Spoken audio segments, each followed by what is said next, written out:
All right, you loyal listeners. Welcome to another episode of Agency Intelligence Podcast, where I give you that real agency intelligence and not the artificial that they try to make you believe out there. This is Jay Cass back with AP, also known as Athena Page. You may not have met her yet on a podcast, but I guarantee you've seen her in your feed. I call her the insurance influencer. She rolls her eyes every time I say that. But that's what I think she is. People are connecting out there with her. If you've been on LinkedIn, you've been on Instagram, you've been on Facebook, and if you've ever seen anything that we've done at Virtual Intelligence, not Agency Intelligence, keep in mind, remember, loyal listeners, I have Agency Intelligence, but also Virtual Intelligence because I am an agency owner and realize the stresses and the pitfalls that we go through.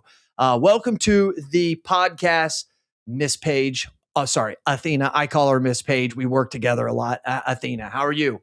I'm very well. I think that was the best intro I've ever gotten in my life. So thank you for that. No problem.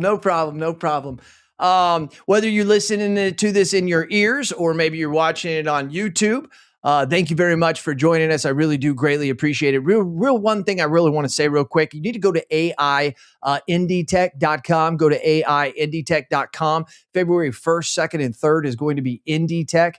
If you didn't come last year, I'm sorry we missed you, but you have FOMO for 2027. If you didn't hear anything about what happened in 2026, then you were living under a rock and you're obviously just living in your office, which is your cocoon, and you're not getting out. So you've got to get out there and you got to figure this out. At West Palm Beach in Florida, we are going to be February 1st, 2nd, and 3rd. February 1st is actually going to be Brain Share. Those tickets go on sale on June 29th. But tickets went on sale for the 2nd and 3rd, which is Indy Tech, on May 5th. We had 300 and I thought it was 12, but the team's now telling me 318 people signed up in the first 24 hours. I think we're up over 340 people now. If you heard how great Indy Tech was last year, I'm not going to go on, but I just want to give you a little bit of a perspective here. We had 430 people that registered. 355 were agents. The rest of them were CIOs, CTOs, carrier people, whatever it could possibly be. We're already at 340 plus agents, and we still have until next February. So then what does that mean? That means it's going to be awesome. But what does it mean? It means that right now the prices are $299. It was $99, so you already missed that. Now it's $299, but it's going to go up in the next couple months up to $399. This is going to be the time you want to get set up. Just go check it out, AIIndytech.com. Look at the speakers we have. Let me just tell you right now, Chris Voss is going to be there. Go look up Ruben Hassid right now. If you're sitting in front of your computer, go look up Ruben Hassid on LinkedIn. Tell me how awesome he's going to be. He's going to do a 3-hour workshop. Let's get back to it. Athena, I appreciate you joining me today. And also, loyal listeners, Athena's going to be at Indy Tech. So when you listen to this podcast and you're like, this is the coolest chick ever, you know that you can go to Indy Tech and you can shake her hand, or at any of the events that we're in. Athena and I are going to actually be at FAIA, FAIA. Behind the scenes, me and Barbara, my executive assistants, every time we see FAIA, we always go, FIRE! But then we realize that's a terrible thing to do in the insurance industry. Like FIA, insurance is not good. So, all right, bad joke. Safety hazard. What'd you say? Safety hazard. Yeah, it is, right? It totally is. And then Athena and I will be at Killing Commercial, Producers in Paradise, down in Key West at the end of June. So there's 2 big chances to see us. And I'm telling you what right now, if you're listening to this podcast and you see one of us at that event, you come up and say, hey, I heard you on the podcast, and we will buy you a cold, refreshing beverage, okay? It might be a glass of ice water, but it will be a cold, refreshing beverage. No, we'll do whatever you want. Please come up and say something to us. So Athena, let's talk about the topic that I thought was pretty interesting. Athena and I are trying to think of things that we can talk about that are of huge value. Athena every day is talking to agents, okay? She's doing interviews, she's doing demos, helping agencies with their agency and helping agents with their agency, putting virtual employees in there. She does a great job. I talk to agents all the time. And so, Athena, tell them the topic that we decided that we're going to speak on. right now? So today's topic of conversation will be the real reason good producers leave agencies. And we decided to kind of elaborate a little bit on this topic because I do get the chance and the opportunity to speak to multiple agency owners every single day. And it always kind of begins with the same conversation. I love to ask, what brings you here? How can I help you? What fire can I help you put out? And it's always my CSR resigned, or my best producer of 25 years is retiring, and now I need to compensate for their amazing work. So Mm-hmm. they always come up with the idea of I need to hire two producers to make the same amount of money that I used to make before, sell the same amount of policies. And I'm always like, why? Why do you need to do that? So that's Mm-hmm. when I realized that this was such an important topic of conversation, because without doing any of the research, there's thousands of agencies in the US and we're all having multiple problems, but this happens to always be kind of like the main one. Mm-hmm. And there are multiple reasons. I mean, there really truly are multiple reasons, right? Some of them have to do with it's the agent's fault, the agency owner's fault. Some of them aren't. But you know, when we started talking about this, one of the things that made me think real quick, and I want to get what you think is one of the main reasons, okay? But let me set up what I read this. Loyal listeners may have heard me say this before, but I read this. It was like, I don't know where I read it. It was some good study. Here, let me make it sound official. I read the Harvard study, and here's what it said. No, it wasn't a Harvard study, but it was some really good study. It was 2 or 3 uh, years ago, and it said that it was talking about the reason why employees leave an agency, okay, or a business. Excuse me, why employees leave a business. And then it also talked about what are the 3 reasons they stay. So I thought that was kind of opposite of what we're saying here, right? Number one, almost every time they surveyed, was a career path. Okay. Now, this is employees, this isn't producers, loyal listeners. Okay. But we're going to kind of frame it up that way. Number two was culture. This was huge. And number three, never in the top two, barely in the top three, money. Now that's wild, right? It goes back to what you said that the name of this was, and it's usually not money. It's not even for any kind of your employees. Now, here's the thing that I loved about this, Athena. It said that to be successful as a business owner, you at least need to have two of the three. And if you only have one, you'll lose the employee every time. And it goes on to say that if you have a good career path and you have great culture, even if the money isn't good, you'll stay. If you make really good money and you have really good culture, but there's no career path, you'll still stay. So it was really, really cool. But if you only have one of the three, you're going to lose them eventually every time. So I thought that that was really good. And so I kind of made me think when we decided that we were going to make this the topic, that that's one thing that we would talk about. It only proves what we're saying. Money is not the number one reason. So give me one of the reasons why you think and what you feel and what you hear from out there. I would say there's a huge variety of reasons, but I would say maybe 3 to 5 of the main ones are feeling overwhelmed and burnt out. You know, they're doing 2, 3 jobs at once. If they one of the Mm-hmm. stars leaves, well, someone has to make up for that work. Admin burnout. Producers being licensed is such an asset to a company, and they're completing so much work. From our numbers, over 60% of their day doing non-licensed tasks, right?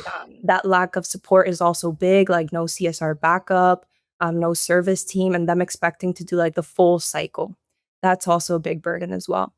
No path to Yeah. actually sell if you're spending all your time doing admin. Well, you're not really meeting your quota or getting those commissions that you were promised you were going to have the time to do so, right? Mm-hmm. That's Um, right. I would say these are the biggest things. And also a big thing I realize is a lot of people after like post pandemic, post 2020, people want remote jobs. That's huge too. That's true. That's very true. True. And it may, boy, there's a lot we could go off of here. You kind of got my brain going because, really think about, like, let's just think about this from a simple stance here. Most service people don't want to sell. And so we hire service people and we're like, it's okay. You don't have to sell, and they don't have to, but yet we hire a producer who wants to sell, but probably doesn't want to service, but we make them also service. Right? Really think about that. That's kind of weird that we do that. And I mean, I'm speaking for myself, loyal listeners, I'm trying to be open about as an agency owner myself. I'm thinking of Gerald and Gavin and Blake right now because that is my goal is that they don't service.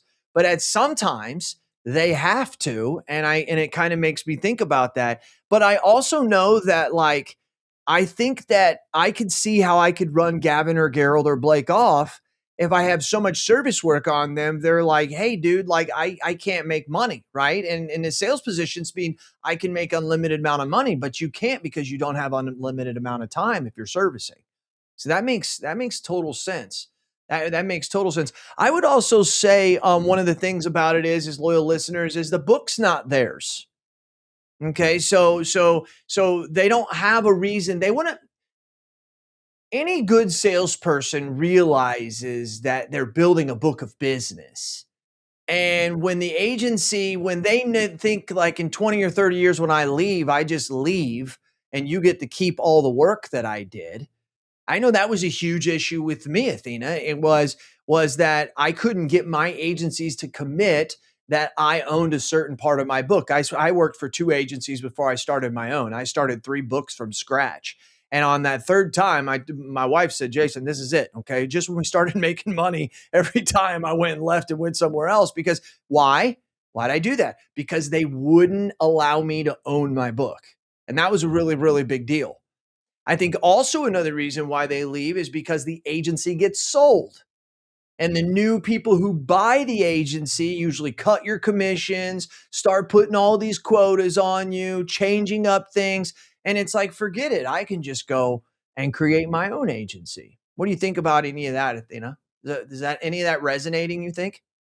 From the beginning of what you started saying, I think the biggest thing that resonates here for me is kind of like finding a balance to either the person that works at an agency or being an agency owner themselves, being able to balance out your agency and your staff members for everyone to have a responsibility that can Hmm. flow through everyone is the most important part. And that will essentially fix your retention, fix your capacity issues, and create growth. And that's not just what any agency owner wants, but what every business owner wants, right?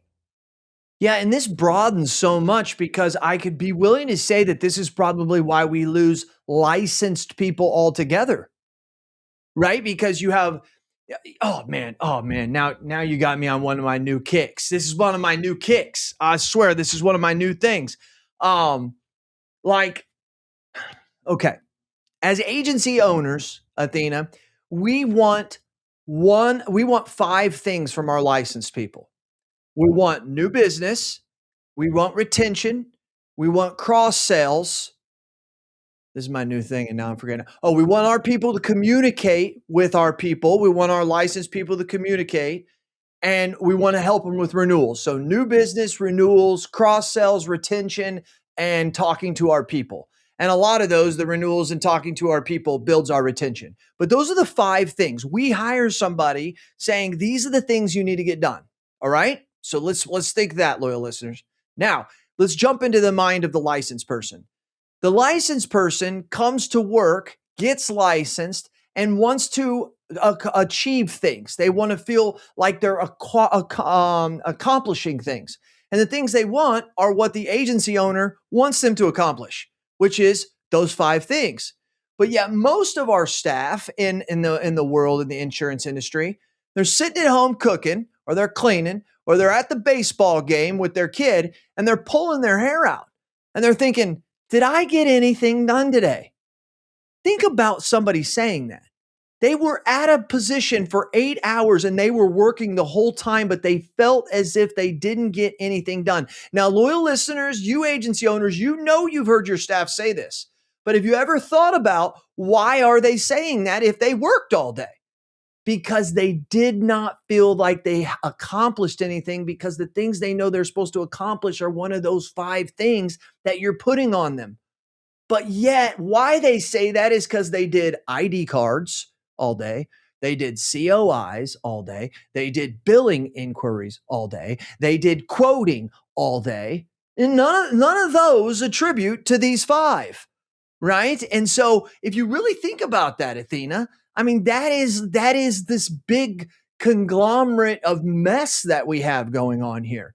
And the reason why I think that, and it goes right into what we're talking about, is that's the reason why I'm creating Next One, because I believe that the agencies that are successful are those who route the work to the right person, which means licensed people doing licensed work, unlicensed people doing unlicensed work. If you really think about it, like 95% of all the problems that happen in an agency start right there at the fact that the work is not being given to the right person.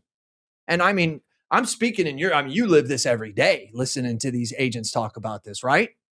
No, and you literally mentioned the 5 things that I had written down to make sure that we spoke about today, because these are the most common things that as soon as, for example, a virtual employee starts in an agency, these are the first 5 things that they ask them to take care of. And that's when we start Wow. getting all that feedback of, Wow. now I cannot live without a virtual employee because there's no way I'm going back to, I named it the call no producer wants to take, and it's billing and payments.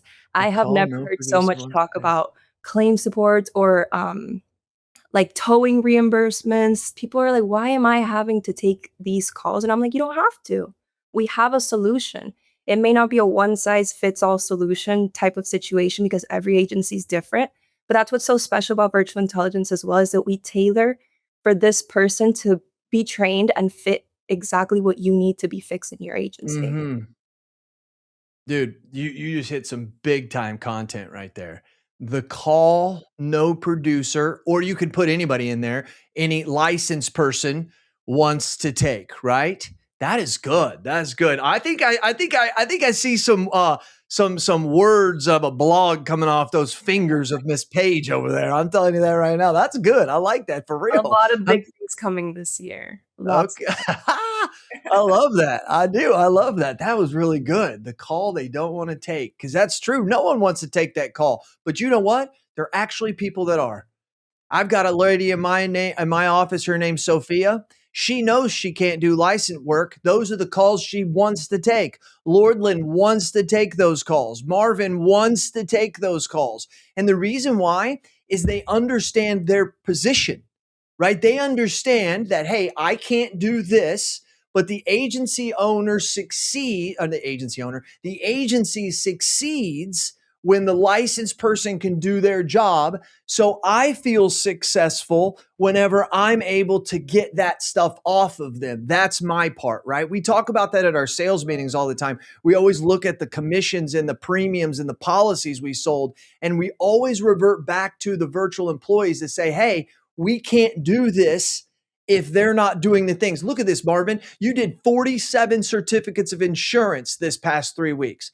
That means somebody else over here would have had to been doing that. And that means they wouldn't have sold those policies, right? That's so important that we do that when we're having those sales meetings. They should be in your sales meetings, but wait a minute, Jason, your virtual employees can't sell. Yes, they can, because they are selling essentially part of the selling process, in the fact that they can now, the licensed people can sell more by the things that they're not having to do that the VEs can do. They're part of the process. They're absolutely part of the process.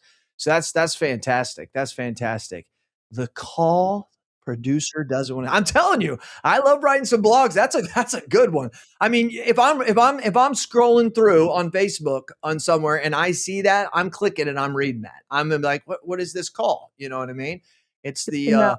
curiosity in me. So that's good. I like that a lot.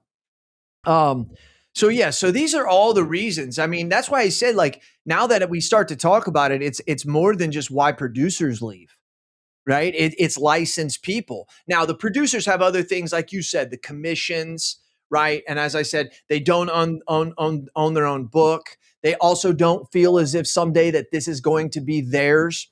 I remember I was 30 years old and I was working with at the insurance partnership, and Tom Simpson was the owner. I love Tom. I'm making no bones about it. I'm just telling a true story. And I told Tom, I kept talking to him about the fact that I wanted to be an owner one day. And he said to me, he's like, Jason, your time will come, your time will come. And here's what I told him. I mean, my agency was old. So Athena, so you know this. I'm 30 years old and there are 6 producers, agents in this office.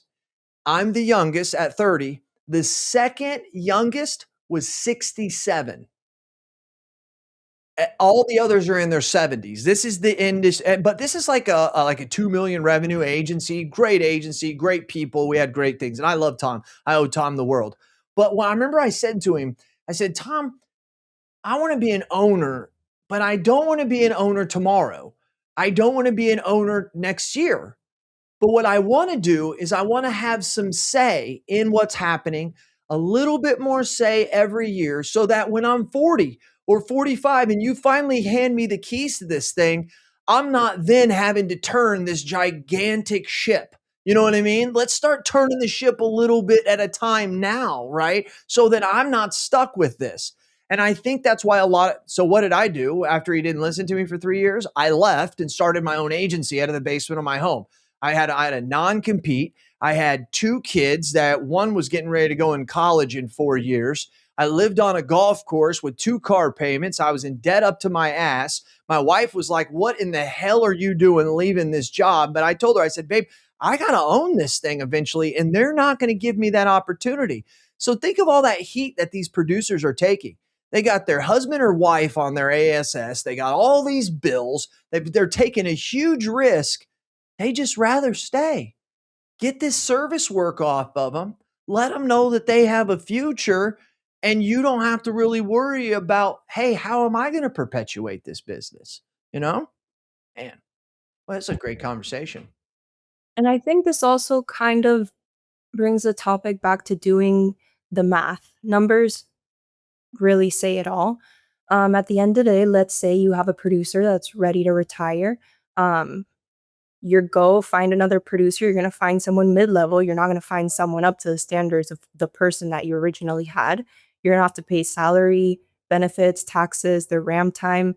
And then you look at the math with hiring a virtual employee to take over those tasks to free up the producers that you already have. And it's a fraction. Mm, So there's many, many factors that I feel like there's still a big gap in the education of why this is such a big solution for agencies mm. that just hasn't really been talked about yet. So you lose them, and it wouldn't have been much. You would have saved money by them continuing to produce, and you would have only had to put out a little bit of money to get a VE to take all that off of them so you could produce. Not to mention they also take the work off the licensed staff, so you're getting double production. That's good. That's good. That's good. That's good. I remember back in 2024, Athena, and I may have told you this or I may not. One of the things, like, I'm not the smartest person in the world, okay? And I say this all the time, and I mean that not to be funny, but I'm really not. I just listen is what I do. I listen to what people are saying, and I go, oh, okay, wait a minute. I can put two and two together. I'm talking to this gentleman, and he has three virtual employees with virtual intelligence, our business. And he's a $2 million agency. He's an Erie agency out on the East Coast. Okay. Majority of his books, Erie. He's just loving life. He says, Jason, we've never been more productive. Our culture's awesome. And he says, matter of fact, I'm trying to find more agencies to buy. Now, listen, this is crazy. This is wild. And he said, and he's calling because he needs a fourth virtual employee. Okay. This is why he's calling, and we're talking and having it talking like agents do, bunch of idiots. And he says to me, we talk and all this stuff. A couple weeks later, another agent I'm talking to, $2 million roughly agency revenue agency. He's an Erie agent, lives in the state next to this other agent. He has one virtual employee with us, and he's telling me that he wants to give the virtual employee back to our business. And so I start talking to him just like I did the other one. And I said, hey, start talking to me. Here in a nutshell, here's what it was. He said, Jason, I've never been more miserable in this business. We're not productive. He's like, my culture's terrible. I got people leaving me. And he's like, I'm trying to sell in the next year or two. Now, me, because I listen, I started thinking to myself, I'm like, wait a minute, these guys literally are in the same part of America. They basically have the same kind of book, same kind of revenue. This dude over here is productive, has a great culture, and is trying to find more agencies to go buy. This one over here, everything is exactly the same, but he's trying to sell. The only difference is I asked this guy, I said to him, let me ask you this question. Do you feel as if, what's your secret? Why do you need another virtual employee? He said, Jason, here's what I do. And I thought this was crazy, but this is what created next one. He said, everything that comes into my agency gets routed to the same person. That person is in charge of doing nothing but routing the work to the person that it's supposed to go to. And I thought to myself, like, I mean, I'm kind of goofy that way because I get like emotional, but like I kind of get goosebumps thinking about it because I remember thinking to myself, this was the beginning of my book AI 2030. I was like, routing. That's why where all of our problems are happening. This guy's got 3 virtual employees and he needs another one. This one over here is trying to give his back. This guy over here is routing things to the right work. He said, Jason, my licensed people are only doing licensed things. And when you realize that majority of the work is unlicensed, I need another virtual employee. That was like, badoosh. You guys have all seen that GIF where it's like Elton John or something. He's going, or whatever. I don't know who that is in that picture, but that's the way that I felt at that point in time. And that's when I got motivated to say, okay, I need to get that message and carry that forward.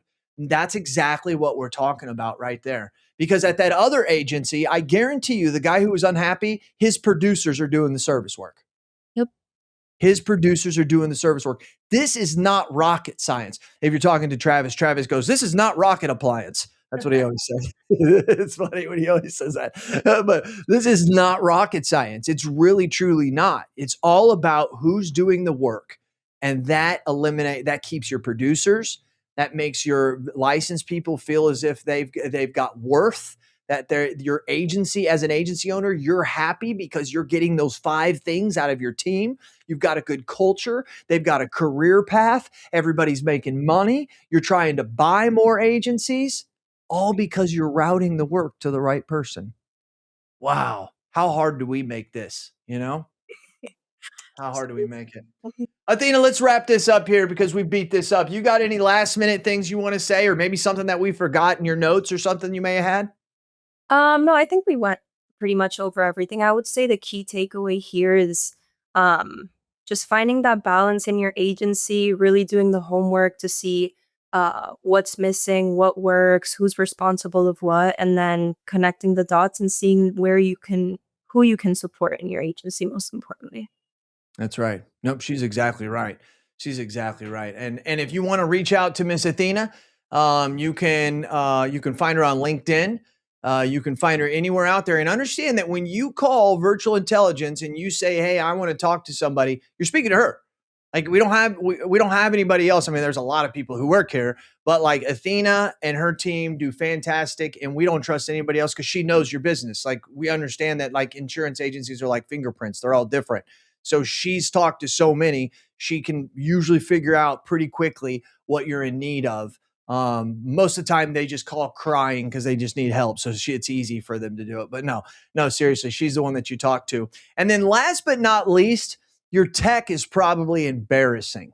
Let's be honest with it, okay? These people today, especially these 20 and 30-year-olds and 40 and 50. Hey, I'm 48 now. Come on, Jason, ease up on the tech for the old guys. I'm the old guy now. But anyways, like 20s and 30-year-olds, these 40-year-olds, they're expecting tech. Right? Like sitting there, I remember my agency owner used to be like, well, you need to put both the policies next to each other and you need to look at them. Ain't no one doing that anymore. You're putting it in some kind of AI and saying, tell me what's the difference. Yes, you're looking it over you as well. All you E&O people freaking out right now. Jason's got policies. No, I'm telling you what, right now, AI can overlook a policy way better than a human can. Okay. That's just the way it is. Now you need to analyze it and make sure what it's saying is correct. But that's the truth of the matter is. So your tech's probably embarrassing. You got too much service work that you're trying to put on them. You're not giving them a future in the agency. You're not letting them own their book of business. This is not rocket appliance, as Travis would say. Come on, agency owners out there. All right, Athena, thanks for joining me. I appreciate it. Thank you so much for having me, Jason. All right. You know what I do because I do it for you. Tell me your thoughts and tell me your ideas, and I'm going to tell the world what you have to say. This has been Jason Cass. This is Athena Page. We're out.